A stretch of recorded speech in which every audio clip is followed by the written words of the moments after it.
నమస్తే, welcome to SRK news. ఈనాటి వార్తా విశేషాలు.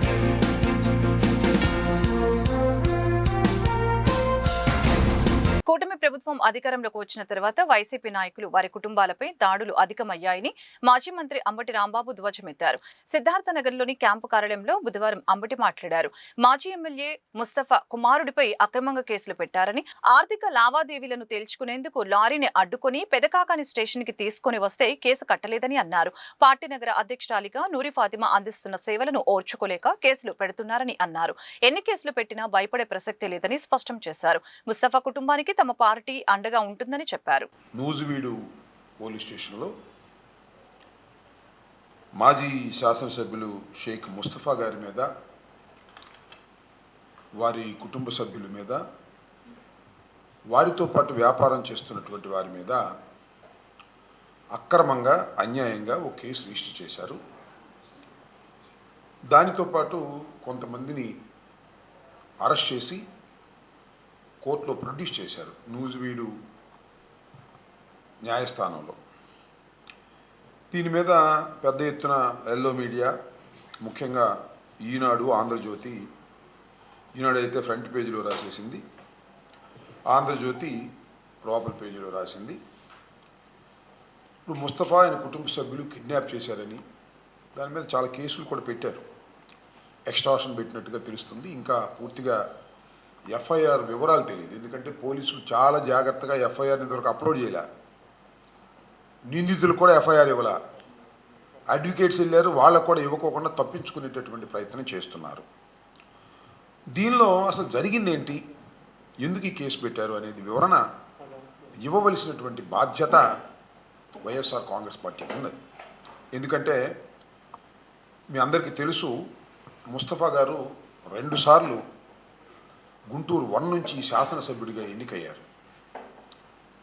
ఆయన బేసికల్గా వ్యాపారస్తుడు, పొగాకు వ్యాపారం చేసేటటువంటి వ్యక్తి. ఇప్పటి నుంచి కాదు, చాలా సంవత్సరాల నుంచి ఆయన పొగాకు వ్యాపారం చేస్తున్నాడు.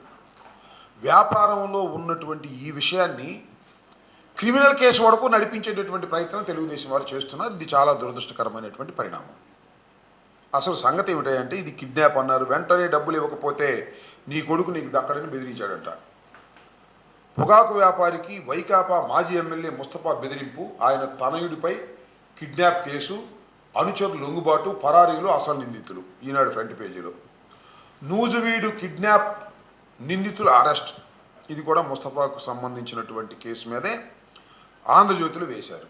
అంటే ఎల్లో మీడియా ఎవరినైనా, ఎవరు వైఎస్ఆర్ కాంగ్రెస్ పార్టీకి చెందినటువంటి వ్యక్తులు ఉన్న అవకాశం ఉంటే కేసు పెట్టేయటం, లోపల పెట్టేయటం, ఆ విధంగా భయభ్రాంతులకు గురి చేయాలనేటువంటి ఒక విష ప్రయత్నం కూటమి ప్రభుత్వం అధికారంలో వచ్చిన దగ్గర నుంచి ఇవాళ వరకు జరుగుతూనే ఉంది. ఏ చిన్న విషయం ఉన్నా సరే, మీరు చూశారు తమ్మినేని సీతారాం గారి మీద, ఆయన మీద కేసు పెట్టారు. సరే, ఆయన బెయిల్ వచ్చింది, అది వేరే విషయం. అలాగే సిరిగిల అప్పలరాజు, మా మాజీ శాసనసభ్యుడు, మంత్రివర్యులు, వారి మీద ఒక యాక్సిడెంట్ కేసు ఉంటే దాని మీద ఆయన అరెస్ట్ చేశారు. చిత్రమైన విషయం, నాకు అర్థం కాల. యాక్సిడెంట్స్ జరుగుతూ ఉంటాయి కొన్ని సందర్భాల్లో. ఆ యాక్సిడెంట్ జరిగినప్పుడు ఏమైనా చిన్న చిన్న అవకతవకలు ఉంటే దాని మీద యాక్షన్ తీసుకోవచ్చు.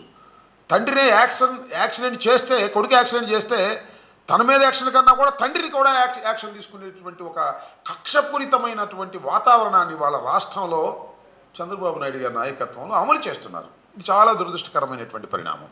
ఇది కూడా అంతే. ముస్తఫా గారు వ్యాపారం చేస్తారు. ఆయన జరిగిన విషయాన్ని మీకు నేను వివరిస్తాను, నాకు తెలిసిన సమాచారం మేరకు. ఇంకా చాలా సమాచారం తెలియాలి. ముస్తఫా గారు కూడా అందుబాటులో లేడు, కానీ కొన్ని విషయాలు నేను తెలుసుకున్నాను. ఆయన మీద కేసు పెట్టారు, ఆయన కుమారుడి మీద కేసు పెట్టారు, కొంతమంది అరెస్ట్ చేశారు, చాలా పెద్ద విపరీతమైన కేసు పెట్టారు, ఎక్స్టార్షన్ కేసు పెట్టారు, కిడ్నాప్ కేసు పెట్టారు. అంటే బెయిల్ రాకోకుండా చేసేందుకు ఏ విధమైనటువంటి కేసు పెట్టాలో ఆ విధమైన కేసు పెట్టారు. దీనిలో విషయం ఏంటంటే, సూర్యచంద్రరావు, కదిరి సూర్యచంద్రరావు అసోసియేట్స్ ప్రొప్రైటర్స్ అనే ఒక సంస్థ, సూర్యచంద్రరావు గారు ఉన్నారు కొయ్యలగూడెంలో. ఆయన పొగాకు రైతుల దగ్గర నుంచి కొని అమ్ముతూ ఉంటాడు. జనరల్గా ముస్తఫా గారు పొగాకు కొనే వ్యాపారం. ఈ సూర్యచంద్రరావు దగ్గర పొగాకు కొంటూ వస్తున్నాడు. ఈ మధ్యకాలంలో ఆయనకి 36 లక్షల రూపాయలు అడ్వాన్స్ ఇచ్చారు వాళ్ళ కుమారుడు. ముస్తఫా కూడా తెలియదు అది వాస్తవానికి. 36 లక్షల రూపాయలు రావాల్సి ఉంది ఆయన దగ్గర నుంచి. ఎందుకు రావాల్సి ఉంది? అడ్వాన్స్కి ఇచ్చారు, పొగాకానికి అమ్మాలి. ఇది ఓరల్ ఒడంబడిక. అమ్మటం మానేశాడు ఆయన సూర్యచంద్రరావు గారు. ఇవరకు ఇంకోళ్ళకి అమ్ముతున్నాడు, ఈ దగ్గర డబ్బులు తీసుకుని ఇంకోళ్ళకి అమ్ముతున్నాడు.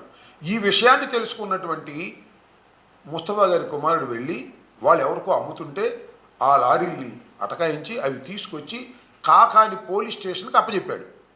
స్వయంగా అప్పచెప్పి, అయ్యా మాకిట డబ్బులు తీసుకున్నారు వీళ్ళు, మాకు వీళ్ళు పొగాకు సప్లై చేయట్లేదు, దీని మీద మీరు యాక్షన్ తీసుకోండి, కేసు రిజిస్టర్ చేయండి, నేను కంప్లైంట్ ఇస్తానంటే ఇదిగో అదిగో అని అక్కడి నుంచి కుట్ర ప్రారంభమైంది. కుట్ర ప్రారంభమయ్యి చివరికి నూజివీడు పోలీస్ స్టేషన్లో కేసు రిజిస్టర్ చేయించారు. ఈ సూర్యచంద్రరావు కదిరి సూర్యచంద్ర అసోసియేషన్కి సంబంధించినటువంటి సూర్యచంద్ర దగ్గర నుంచి కంప్లైంట్ తీసుకుని 2-3 రోజుల తర్వాత అక్కడ కేసు రిజిస్టర్ చేశారు. కేసు రిజిస్టర్ చేసి వీళ్ళని పోలీస్ స్టేషన్ దగ్గర అరెస్ట్ చేశారు. 2 రోజులకు అరెస్ట్ చేశారు. అరెస్ట్ చేసి కోర్టులో ప్రొడ్యూస్ చేశారు. ధరల పెరుగుదల నియంత్రణ, యువతకు ఉద్యోగాలు, రైతులకు గ్యారంటీ మద్దతు ధర, మహిళల రక్షణ, సార్వత్రిక విద్య, ఆరోగ్యం, కార్మికుల హక్కుల పరిరక్షణ తదితర డిమాండ్లతో సెప్టెంబర్ 1న ఢిల్లీలోని రామ్లీలా మైదానంలో నిర్వహించే చలో ఢిల్లీ మహారాలీలో పెద్ద ఎత్తున పాల్గొనాలని సిపిఐ జాతీయ కార్యవర్గ సభ్యులు ముప్పాల నాగేశ్వరరావు పిలుపునిచ్చారు. బుధవారం గుంటూరు కొత్తపేటలోని మల్లయ్య లింగం భవన్లో జరిగిన మీడియా సమావేశంలో ఆయన మాట్లాడారు. ఆగస్టు 6 నుంచి 15 వరకు పాదయాత్రలు, ఆగస్టు 17 నుంచి 28 వరకు ప్రజా సంఘాల ఆందోళన నిర్వహించి అనంతరం చలో ఢిల్లీ కార్యక్రమాన్ని చేపడతామని తెలిపారు. సిపిఐ జిల్లా కార్యదర్శి కోట మాల్యాద్రి, నగర కార్యదర్శి ఆగిటి అరుణ్ కుమార్ తదితరులు పాల్గొని మాట్లాడారు.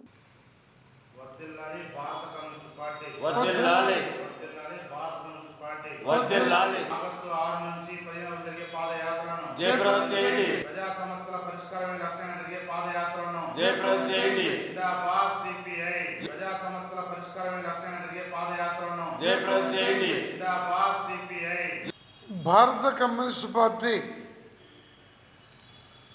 దేశంలో నడుస్తున్న మోడీ దురహంకార ప్రజా వ్యతిరేక నియంతృత్వ పద్ధతులకు వ్యతిరేకంగా ఆగస్టు 6 నుండి స్వాతంత్ర దినోత్సవం 15వ తేదీ వరకు యావత్ భారతదేశంలో గడప గడపకు వెళ్ళి సిపిఐ పాదయాత్రలు పిలిపించింది. జాతీయ కార్యవర్గం, జాతీయ సమితి గత 12 ఏళ్లుగా మోడీ ప్రభుత్వ అడ్డుగోలు పాలనని, ప్రజాకంటక పాలనని, ప్రజాస్వామ్యాన్ని మంటగలిపే పద్ధతుల మీద చర్చించి దేశంలో మార్పు అనివార్యము, అవసరము, మార్పు లేకుండా భారత యువతకు, భారతీయ విద్యార్థులకు, భారతదేశ రైతాంగానికి, శ్రామిక వర్గానికి, దళిత గిరిజన మైనారిటీ బలహీన వర్గాలకి ఏమాత్రం న్యాయం చేయలేము. మోడీ ప్రభుత్వం గత 3 ఎన్నికల్లో చేసిన వాగ్దానాలని పూర్తిగా విస్మరించింది. అబద్ధాలతో, తప్పుడు మాటలతో దేశ ప్రజల్ని మతపరంగా, కులాల పరంగా విభజించి తన రాజకీయ ప్రయోజనాలని కాపాడుకుంటుంది తప్ప మోడీ, అమిత్ షా ద్వయం ప్రజల కోసం పాలన చేయటం లేదు. అందుకోసం మార్పు అవసరం అనే పేరుతో సెప్టెంబర్ 1వ తారీఖు రామ్లీలా మైదానంలో లక్షలాది మందితో ఒక భారీ ప్రదర్శనకి సిపిఐ పిలిపించింది. ఈ సెప్టెంబర్ 1 ప్రదర్శన కన్నా ముందు యావత్ భారతదేశంలో ఆగస్టు 6 నుండి 15వ తారీఖు వరకు పాదయాత్రలు జరుగుతాయి.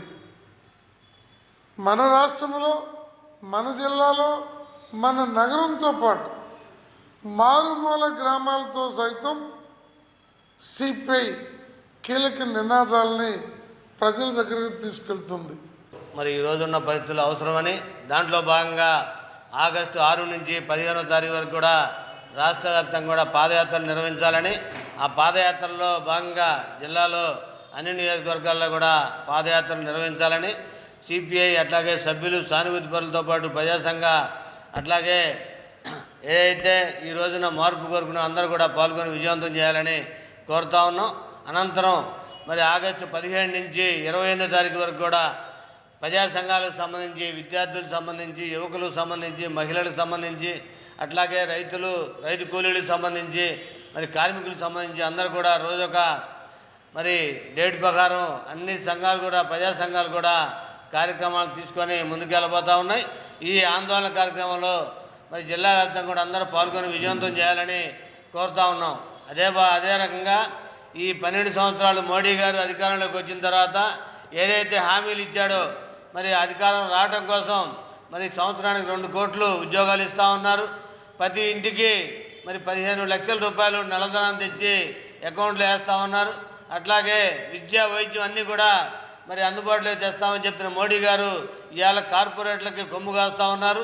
హాస్పిటల్ అన్నీ కూడా కార్పొరేటమయమైన పరిస్థితి, విద్యా, వైద్యం అందుబాటులో లేని పరిస్థితిలో మరి ఈ రోజున మోడీ గారు మరి పరిపాలన కొనసాగిస్తూ ఉన్నారు. ఒక పక్క మరి ప్రజలెవరు రోడ్డు మీదకి వస్తే మరి లాఠీ చార్జీలు, బాష్ప గోళీలన్నీ కూడా ఉపయోగిస్తూ ఉన్నారు. నిన్న చూసాం మరి ఏదైతే కాక్రోచ్ జనతా పార్టీకి సంబంధించి మరి ఒక 4 రోజుల పాటు ఢిల్లీని అంతా కూడా దిగ్బంధం చేసిన పరిస్థితి.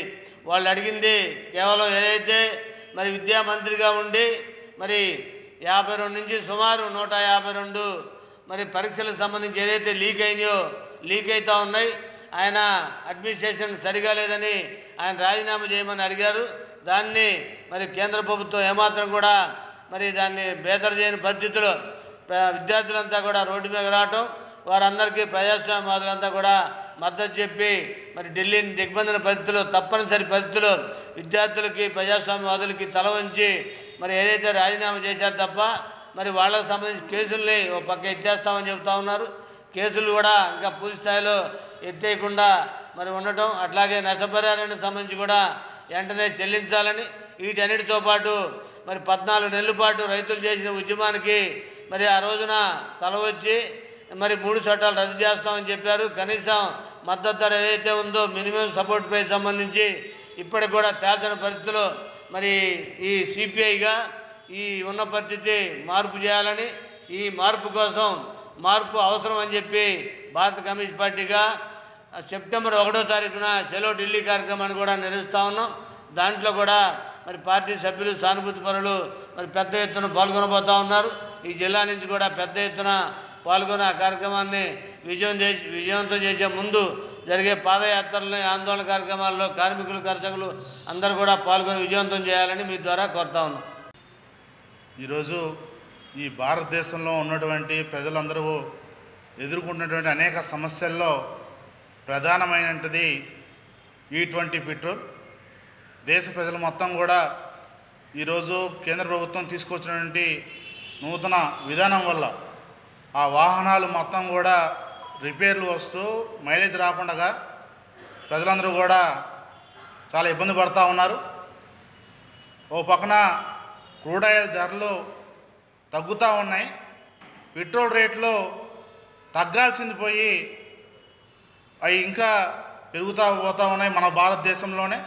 అదేవిధంగా నాణ్యమైనటువంటి పెట్రోల్ మొత్తం కూడా ఇతర దేశాలకి, ప్రాంతాలకు అమ్ముకుంటూ E20 కలిపినటువంటి ఏదైతే ఆ పెట్రోల్ ఉందో దాన్ని దేశ ప్రజలపైన ప్రయోగానికి దేశ ప్రజల్ని ప్రయోగశాలగా ఈరోజు మార్చేసింది.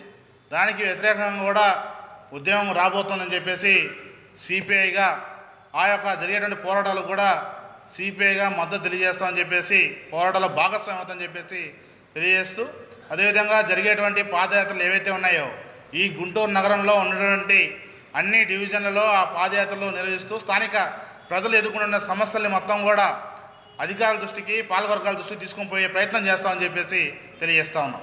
గుంటూరు ప్రభుత్వ ఆసుపత్రిలో మెడికల్ షాపు నిర్వహణలో వివాదం నెలకొంది. అధికారులు అర్ధరాత్రి తనిఖీలు జరిపి మెడికల్ షాపును ఖాళీ చేయించి అందులోని మందుల్ని వేరే ప్రదేశానికి తరలించారని బాధితులు తెలిపారు. ఈ ఘటనపై షాపు యజమాని షంషేర్ మంగళవారం మీడియాతో మాట్లాడారు. షాపు నడుపుకునేందుకు మరికొన్ని సంవత్సరాల పాటు గడువు ఉన్నప్పటికీ అధికారులు బలవంతంగా షాపుని ఖాళీ చేయించారని చెప్పారు. రోగులకు అత్యవసర సమయంలో మందులు కూడా అందుబాటులో లేకుండా చేశారని ఆరోపించారు. దీనిపై ఉన్నతాధికారుల్ని కలిసి వివరిస్తామని ఆయన వెల్లడించారు. అవసరమైతే న్యాయ పోరాటం కూడా చేస్తానని చెప్పారు.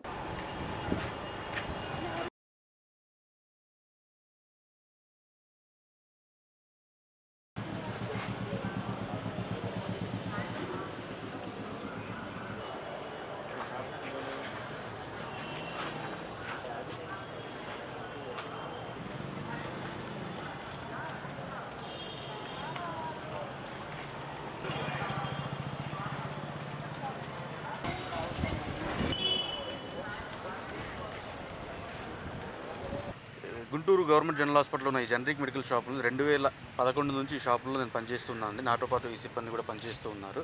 అయితే 2021లో జిల్లా మహిళా సమైక్య వారు నేను జిల్లా ఎస్ఎస్జి మెంబర్స్ సభ్యురాలు కుమారుడు అయినందున నాకు ఈ షాపుల బాధ్యత నాకున్న అనుభవరీత్యా నాకు ఒక 3 సంవత్సరాల పాటు బాధ్యత ఇచ్చి ఉన్నారు. దాని ప్రకారం నేను 3 సంవత్సరాలు సక్రమంగా నడిపించి వారికి 36 లక్షల రూపాయల ఆదాయాన్ని సమకూర్చాను. ఇది వాళ్ళు నన్ను మెచ్చుకొని మరి ఇంకొక 5 సంవత్సరాల పాటు లీజును పెంచుతూ 2029 వరకు కూడా నాకు మరి రెన్యువల్ చేసి ఉన్నారు. దాని ప్రకారం చేసుకుంటూ నేను అందరి ఎటువంటి రిమార్క్ లేకుండా ఇప్పటి వరకు సుమారు జిల్లా సమైక్యకి 70 లక్షల రూపాయల వరకు ఆదాయాన్ని సమకూర్చి ఉన్నాను.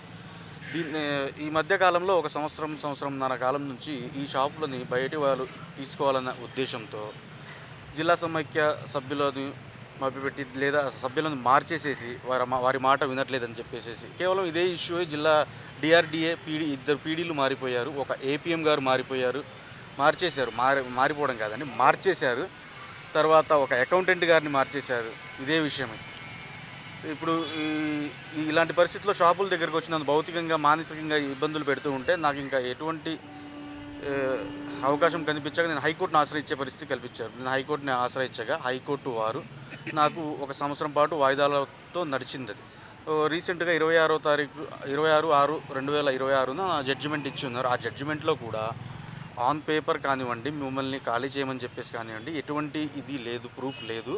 కావున మిమ్మల్ని భవిష్యత్తులో ఏమన్నా ఇబ్బంది పెట్టినట్లయితే మీరు లోయర్ కోర్టుకి వెళ్ళవచ్చు, లేదా హైకోర్టులో రిట్ అపీల్ వేసుకోవచ్చు అని చెప్పేసి నాకు ప్రొటెక్షన్ ఇస్తూ డైరెక్షన్ ఇచ్చారు. కానీ ఆ కోర్టు ఆర్డర్ని కూడా ధిక్కరిస్తూ వీళ్ళు సుమారు నిన్న రాత్రి 9:30-10 గంటల ప్రాంతంలో జిల్లా మహిళా సమైక్య అధ్యక్షురాలైన కుంభా పద్మ గారు మరియు వారి భర్త, వారి కుమారుడు, ఇంకా బయటి వ్యక్తులు, ఓంకార్ అనే మనిషి యొక్క వ్యక్తులు మరి కొత్తపేట పోలీస్ జిల్లా పార్టీ ఆఫీస్లో ఉంటారండి.